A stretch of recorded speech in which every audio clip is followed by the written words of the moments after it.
सभी साथियों को नमस्कार। साथियों, हम सभी अभी अध्ययन कर रहे हैं संख्या पद्धति का। तो इसी पर आधारित कुछ और प्रश्नों को हम देखते हैं। तो ये पहला जो प्रश्न है, इसमें दिया गया है कि x ये बराबर है 433 की घात 24 माइनस 377 की घात 38 प्लस 166 की घात 54। तो इसमें हमें इकाई का अंक ज्ञात करना है। इकाई का अंक ज्ञात करना है। मित्रों, यह प्रश्न देखने में अत्यधिक कैसे जटिल प्रतीत होते हैं, लेकिन होते बहुत ही सिंपल है। बस इसमें करना क्या है, इसमें ध्यान देना है कि जो पद दिए गए हैं, जैसे 433 की घात 24, ठीक है। तो इसमें हम सबसे पहले देखेंगे इसका इकाई का अंक क्या है, 3 है। अब 3 की हमें कुछ इस तरह, जो 3 की जो पावर्स हैं उस हमें इस तरह के रूप में लाना है कि जैसे उसका बाद में हमें रिपीटेशन मिलने लगे। रिपीटेशन का मतलब जैसे देखना कि यहाँ पर जैसे 3 की घात 4 ले लिया हमने, कितना हुआ,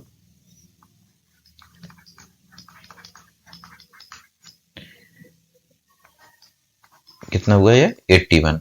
तो इसमें इकाई का अंक कितना आया, कितना आया, 1। इकाई का अंक 1 आया। अब हम 1 की कितनी भी घात कर लें, 1 की हम कितनी भी घात कर लें, वह हमेशा क्या आएगा, 1 ही आएगा इकाई का अंक।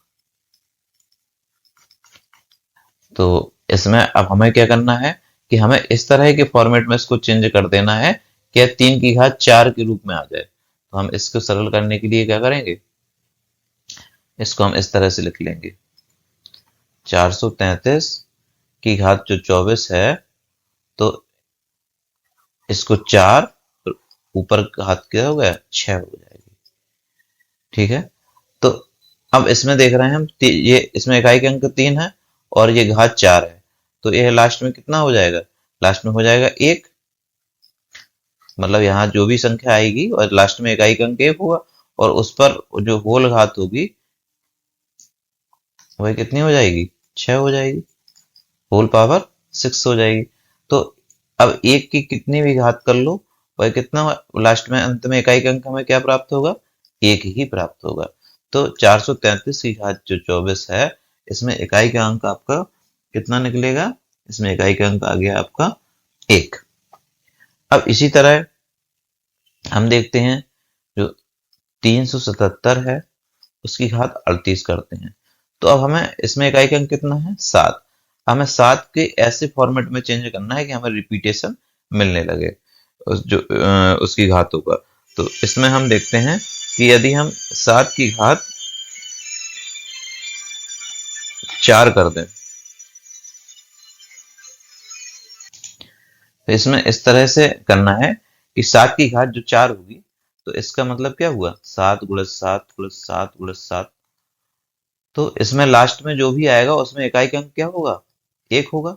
तो इस तरह से हम देखते हैं 7 की घात 4 करने से इकाई का अंक हमें 1 प्राप्त हो जाता है। बस इसी फॉर्मेट में हम इसको क्या करेंगे, तोड़ लेंगे। तो यह किस तरह से हो जाएगा, यह हो जाएगा कि इसको हम ऐसे लिख सकते हैं, 377 की घात 36 इंटू 377 की घात कितना हो जाएगा, 2। तो इसमें किस तरह से आएगा इकाई का अंक, इतने पूरे पद का इकाई का अंक कितना हो जाएगा, 1। क्योंकि हम देख रहे हैं कि यह 4 से क्या हो जाएगा, डिवाइड हो जाएगा। इसको हम कैसे लिख सकते हैं, 377 की घात 4 की घात 9। तो वह लास्ट में क्या आ जाएगा, 1 आ जाएगा। और इसमें चूंकि अंतिम अंक इकाई का अंक 7 है और इसका वर्ग है, तो 7 का 2 बार गुणा करेंगे कितना हो जाएगा, 7 हो 49 हो जाएगा। तो इसमें इकाई का अंक कितना आ गया, 9 आ गया। तो लास्ट में इसका हमें इकाई का अंक इस पूरे पद का कितना प्राप्त हो जाएगा, 9 प्राप्त हो जाएगा। अब हम देखते हैं 166 की घात 54। तो अब चूंकि इसमें इकाई का अंक 6 है और हम 6 की कितनी भी घात कर लें, वह लास्ट में हमें इकाई का अंक कितना मिलता है, 6 ही प्राप्त होता है।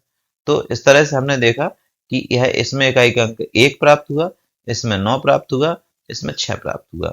अब बस, अब हमें अब क्या है, अपने सवाल पर आ जाना है, जो भी प्रश्न है उसमें पूछा गया है। तो अब देख रहे हैं कि इस पद के लिए हम क्या लिख सकते हैं, इकाई का अंक 1 माइनस 3, इसके लिए 9 और इसके लिए 6। अब यहाँ थोड़ी ध्यान देने योग्य बात यह है कि इस पद में इकाई का अंक हमने निकाला 1 है और इधर पर 6 है। इसको इसको जोड़ेंगे 7, 7 में से हम 9 घटाएंगे तो नहीं घटेगा या माइनस में आएगा। तो ऐसा भी तो हो सकता है, क्योंकि हम लोग जो संख्या पद्धति का इस्तेमाल करते हैं तो उसमें क्या होती है, वह दार्शनिक संख्या पद्धति होती है, 10 उसमें आधार होता है। अगर हम जैसे यहाँ पर 1 ना लें तो इधर पे क्या आ सकता है, 11 भी आ सकता है। तब हम इसको इसमें से क्या कर सकेंगे, घटा सकेंगे, क्योंकि -2 इकाई के अंक का क्या है, कोई अस्तित्व तो है नहीं, तो इसलिए हम इसको इस तरह से लिखेंगे। यह कितना लास्ट में कितना आ गया, -2। तो हमें अभीष्ट अंक प्राप्त करने के लिए, इकाई अंक प्राप्त करने के लिए इसमें हम 10 को जोड़ देंगे, क्योंकि 10 क्या है, दार्शनिक संख्या पद्धति का आधार होता है। या यूं समझिए जैसे यहाँ पर 1 नहीं, 1 की जगह हम क्या लिख सकते हैं, 11 लिख सकते हैं, इससे कि हमारा जो भी उत्तर आएगा वह प्लस में आए। तो कितना हो गया, 8। इसलिए इसका सही उत्तर क्या हो जाएगा, सही उत्तर हो जाएगा इसका 8। इस तरह से इन प्रश्नों को हल करना है। चलिए अब नेक्स्ट, इस प्रश्न में हम लोग देखते हैं कि इसमें दिया गया है कि 100 और 400 के मध्य सभी प्राकृतिक संख्याओं का योग क्या होगा जो 13 से विभाज्य है। तो ऐसे प्रश्नों को हल करने के लिए हम देखेंगे कि इसमें जो सबसे पहले जो पद दिया गया है, कितना दिया है, 100 और कितने, 400 के बीच।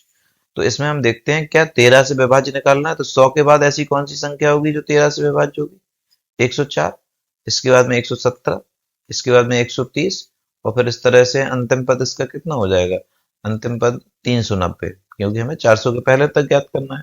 तो यह सभी संख्याएं 13 से विभाज्य होंगी। तो इनमें क्या होगा, निश्चित ही 13-13 का अंतर होगा, जो दोनों पदों के बीच में जो अंतर होगा कितना होगा, 13 का अंतर होगा। दो क्रमागत पदों के बीच में 13 का अंतर होगा। इसको हम मान लेते हैं डी।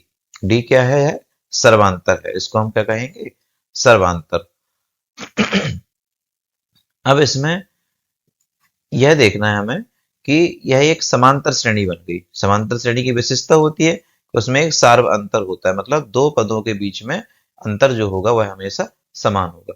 तो यह एक समांतर श्रेणी बन गई, और समांतर श्रेणी में हमें इन, चूंकि अब इन संख्याओं का योग निकालना है जो कि 13 से विभाज्य है, मतलब 104 से लेकर हमें 390 तक जो भी संख्याएं हैं जो 13 से विभाज्य है उनका योग हमें निकालना है। तो समांतर श्रेणी में n पदों के योग का सूत्र क्या होता है, SN/2 a प्लस l, जहां a प्रथम पद है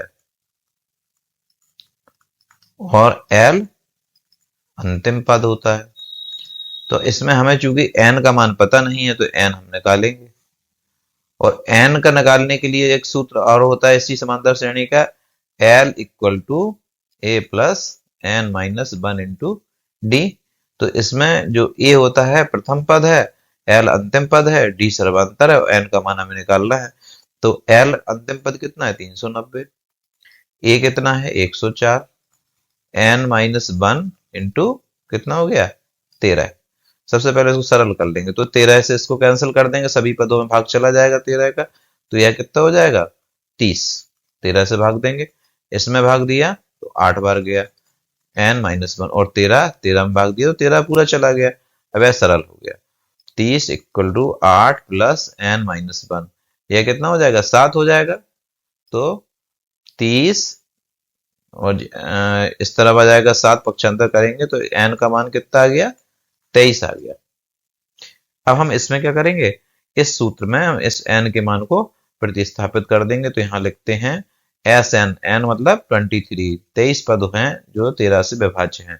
तो n/2 तो कितना हो गया 23/2, और a प्लस l, a है आपका 104 और l है आपका 390। 23 इसको हम जोड़ देंगे, 4, ये आ जाएगा 9 और ये आ जाएगा 4।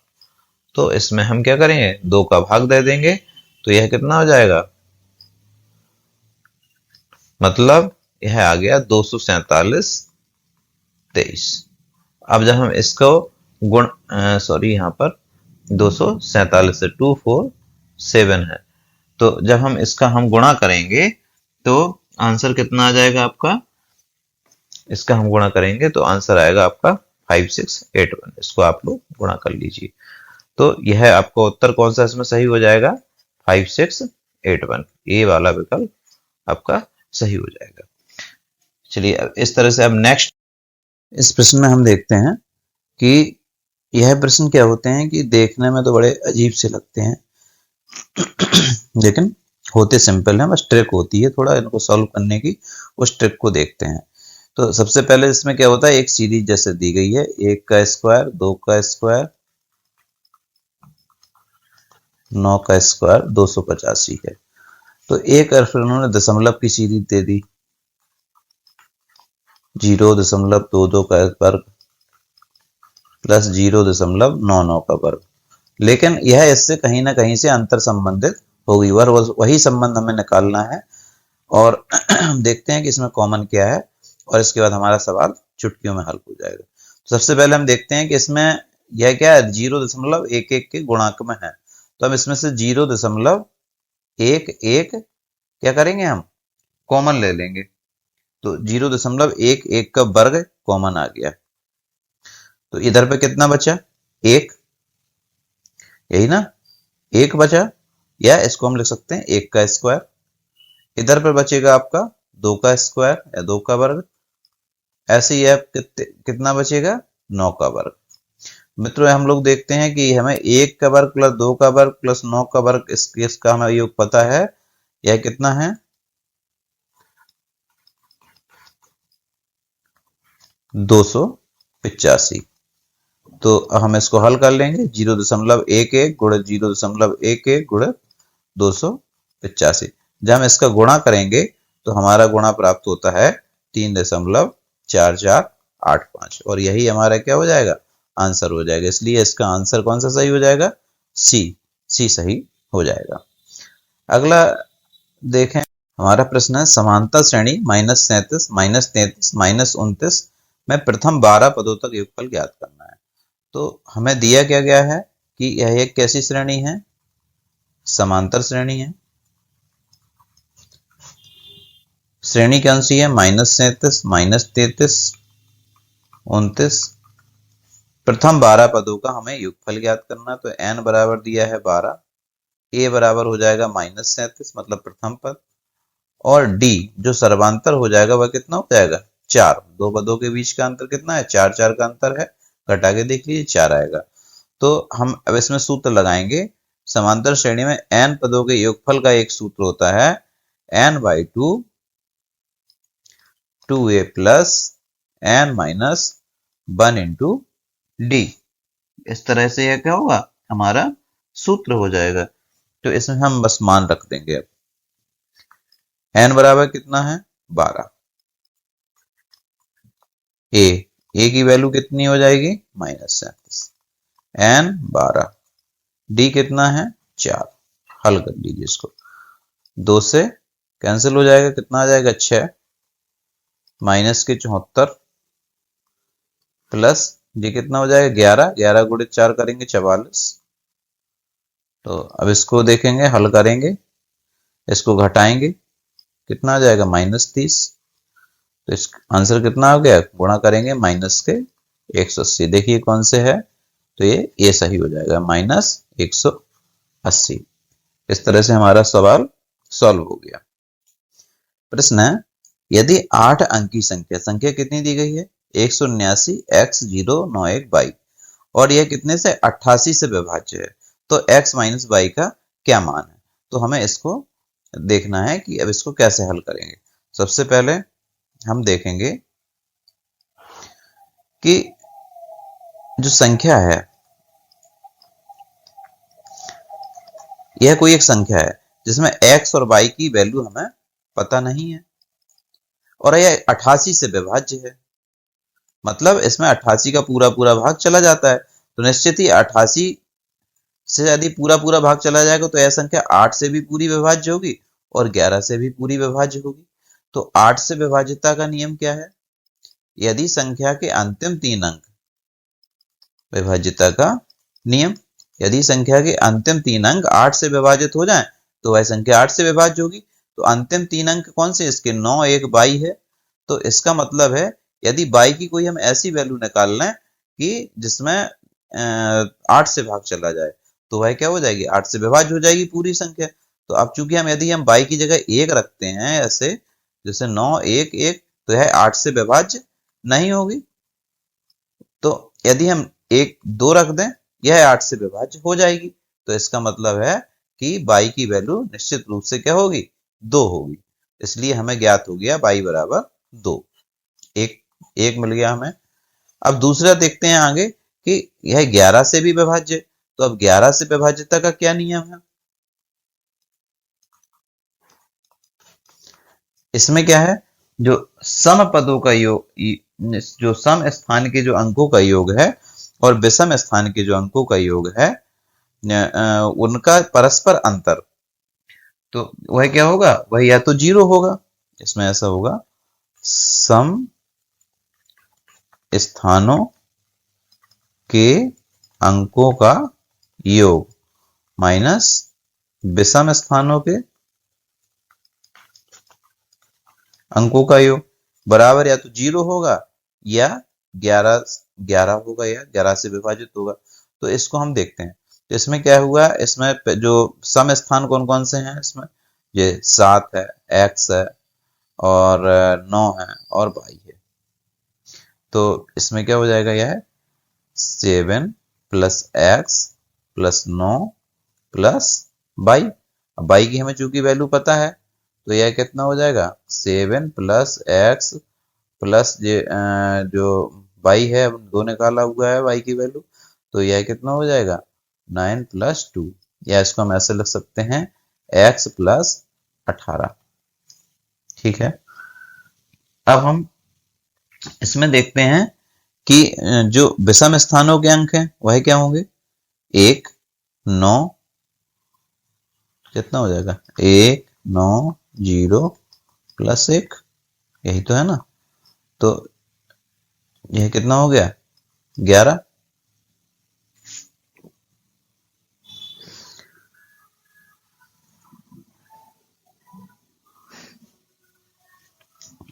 अब इनका जो अंतर है वह कितना होना चाहिए?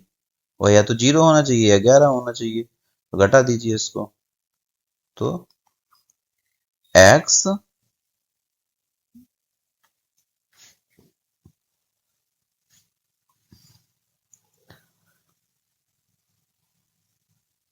अब चूंकि इधर हम देखते हैं कि x प्लस 18 एक पद है और यदि हम इसमें से हम 11 घटाएंगे तो x की वैल्यू हमें माइनस में प्राप्त होगी, जबकि माइनस में हमें वैल्यू प्राप्त नहीं होनी चाहिए। मतलब x का हमें प्लस में ही मान लेना पड़ेगा।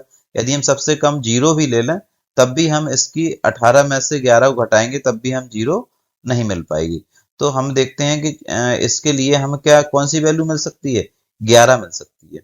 मतलब हमें क्या देगा? या तो 0 हो अंतर या उसका 11 होना चाहिए। तो दूसरी शर्त देखते हैं, x प्लस जो 18 है और इसमें से हम किसको घटा देंगे? -11, और ये बराबर आपका कितना हो जाएगा? 11 हो जाएगा। तो इसको हम पक्षांतर करेंगे, ये 7 हो गया।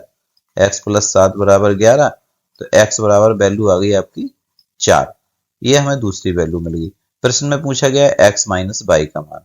तो चूंकि हमने x का मान निकाला है 4 और y का था 2, तो हमारा उत्तर आ जाएगा 2। इसलिए हमारा कौन सा सही हो जाएगा? जो डी ऑप्शन है वह सही हो जाएगा। 2 हमारा सही उत्तर होगा। अब प्रश्न है एक भाग के प्रश्न में भागफल भाजक का 4 गुना है और शेषफल भाजक का 1/4 है।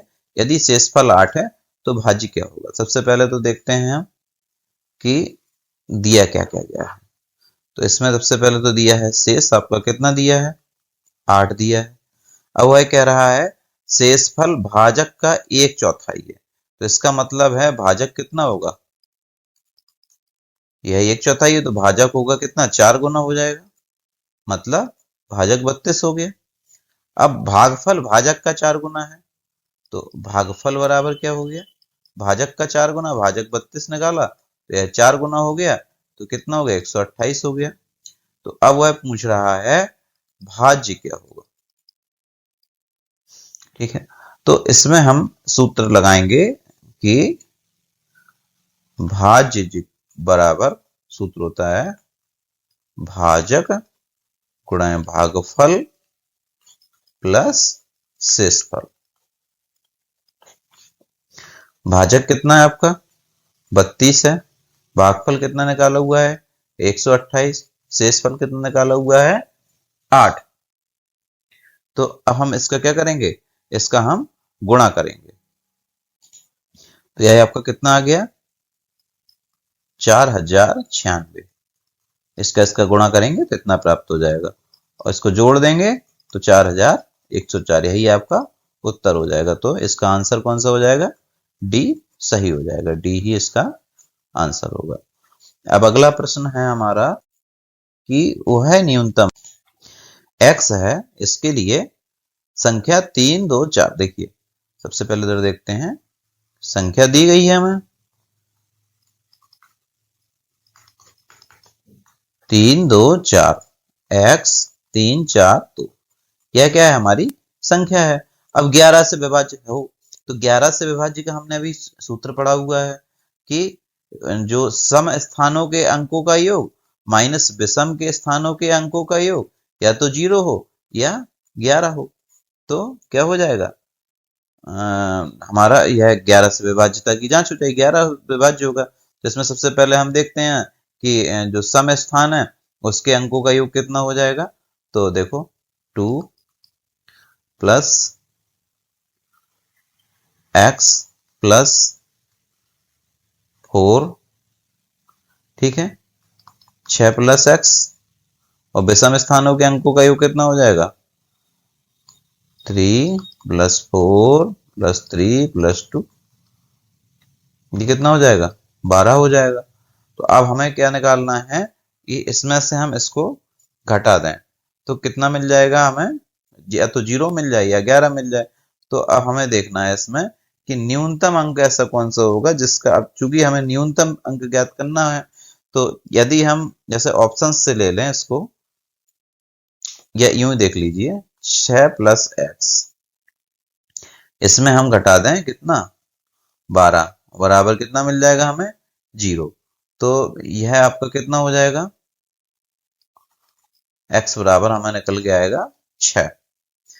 तो जो हमारा न्यूनतम अंक होगा वह कितना हो जाएगा 6 हो जाएगा, क्योंकि यदि ऑप्शंस में हम देखें 3 को यदि हम रखते हैं, तो यदि 6 में हम 3 को जोड़ते हैं और फिर हम इसको आपस में घटाते हैं तो नहीं हमारी बात बनेगी, 5 को जोड़ते हैं तब भी बात नहीं बनेगी, ये x की वैल्यू है, और 8 को जोड़ते हैं तब भी बात, केवल 6 को ही हम 6 से जोड़ते हैं और फिर इनको आपस में हम घटा देंगे, तो ये हमें वैल्यू कितनी प्राप्त हो जाएगी, हमें वैल्यू 0 प्राप्त हो जाएगी, अर्थात फिर यह संख्या किससे विभाज्य हो जाएगी, 11 से विभाज्य हो जाएगी। इसलिए हमारा उत्तर कितना हो जाएगा, x बराबर 6। तो आंसर ए सही हो जाएगा।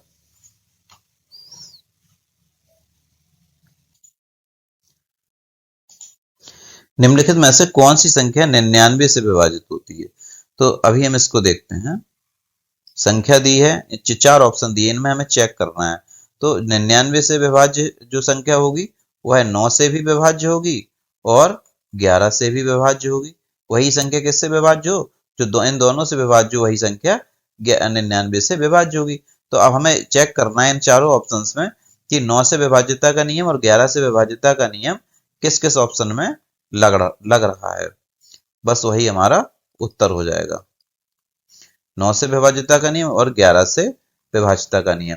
तो पहला जो अब 9 से विभाज्यता का क्या नियम होता है कि 9 से विभाज्यता का जो नियम होता है तो उसमें सभी अंकों का योग लास्ट में 9 ही आएगा या 9 से विभाज्य होगा। तो पहला ऑप्शन देखते हैं कि 9 1 10 3 13 4 17 6 23 2 25, 25 को आपस में हम जोड़ेंगे कितना हो जाएगा 2 + 5 कितने अंक 7। तो यह तो विभाज्य नहीं होगा, तो पहला ऑप्शन इनकरेक्ट हो जाएगा हमारा। दूसरा देखते हैं 1 3 5 7 9 2। तो 1 3 5 7 9 2 इनको जोड़ेंगे हम,